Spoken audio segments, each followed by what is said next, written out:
I had the pleasure of catching up with Tommaso Ciampa before NXT Live in Columbus, Ohio this past Thursday.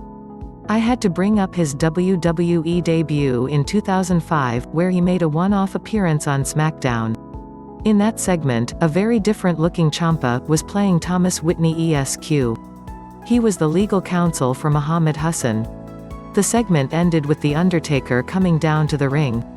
He would leave Mr. Whitney laying on the canvas after a choke slam and tombstone piledriver. That would be the first and last time the WWE Universe would see Tommaso for a really long time. Back in 2005, Ciampa was just 20 years old, but he wasn't nervous at all for his big moment. The Blackheart has always been comfortable as an in-ring performer, and he said it was very helpful that he was reading his lines off a piece of paper.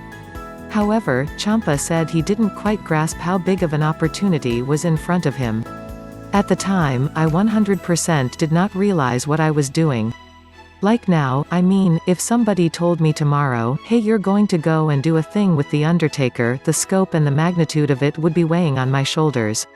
I would understand what type of opportunity it was.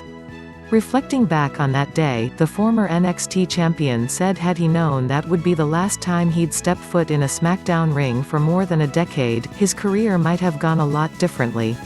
The next time I appeared on SmackDown, and I might be wrong, someone might correct it, I think was Johnny Gargano and I tagging versus Cesaro and Sheamus.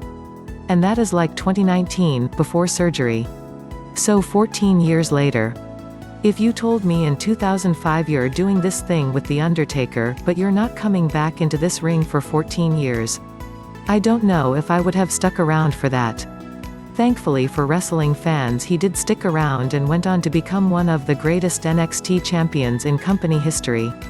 As for getting back into the ring with The Undertaker one day, Ciampa says it's something he desperately wants. I don't have many like dream scenarios or matches.